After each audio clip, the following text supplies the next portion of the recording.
Well, because I was still working remotely during the pandemic up until last year, August, my routine was the same. So I would get up, work out, and start my work day and the work day in, and then I would start working for my business. My husband worked 3 jobs. I would tell him he's the hardest working man in the whole world.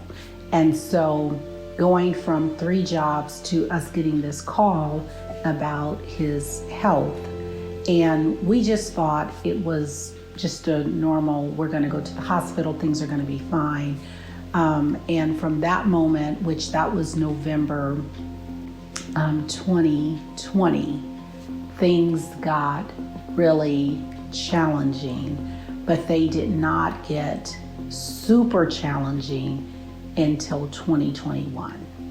And that's when the impact, things that we were accustomed to doing, going out to dinner, I ended up becoming his legs, my legs, his arms, my arms. So that was a little bit difficult because so accustomed to, like I said, this man, so independent and doing everything, 3 jobs.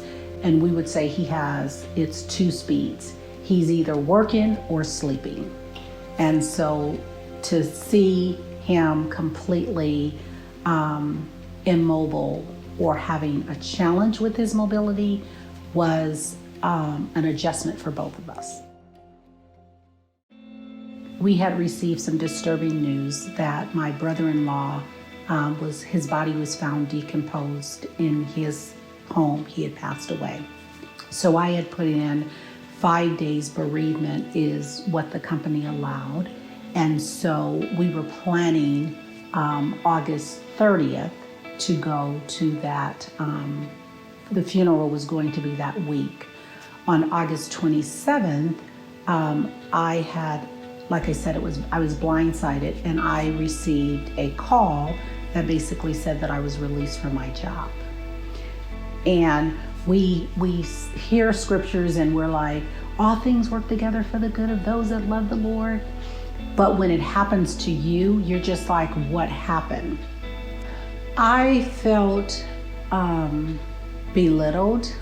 When I was on the Zoom call, I knew immediately what was going to happen. And at that moment, my former boss in HR was on. And so my reaction was super raw at that moment. But I also know for a fact that both my husband and I, since we have been at the church, we are tithers and we are givers. We pay our tithes and offerings, and we have been giving to the Horizon Bill for a very long time. And I believe that we can't beat God given no matter how hard we try.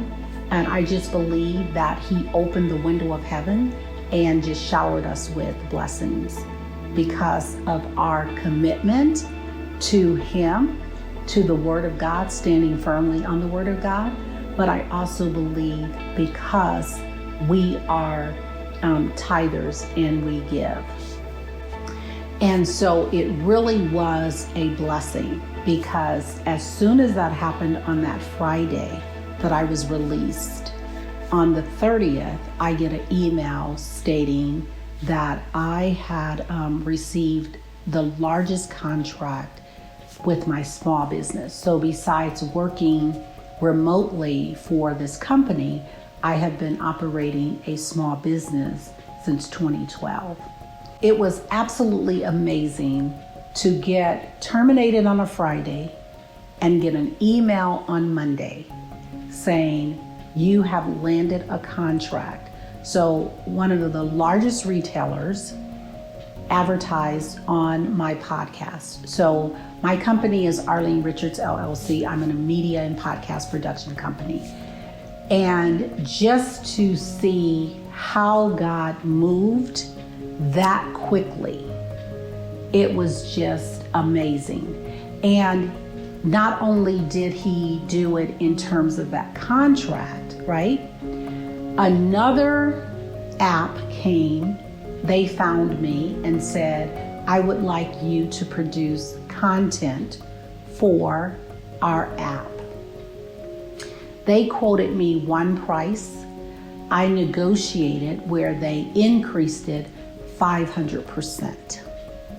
Not only that, and this is with all from August to December. And because of that, with getting that email, it was also unbeknownst to me, God knows everything, that Robert's health would decline, that I really would need to be here for him 24/7. So working an outside job besides my small business is not even possible. And I always say, God knows the end as well as the beginning, because he is the beginning and the end. And so he knew what was going to happen, how it was going to happen. I say that it was orchestrated perfectly, but when you're going through that, you really can't see the hand of God. When I think about the sound, it is just really profound, because I just had this conversation today and I said, who is really hearing from the Lord in this season? And to hear his voice and to know that you are walking according to his plan and his purpose is so important.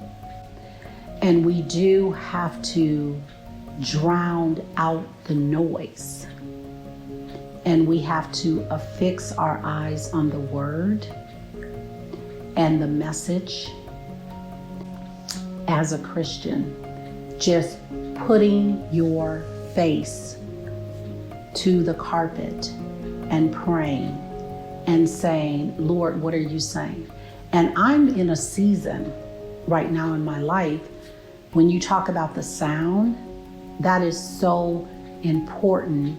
And I have been crying out daily, because it is a very sensitive season that I'm in right now. Even as I do this interview, this season is so raw. So it is so imperative that I hear and know, thus said the Lord.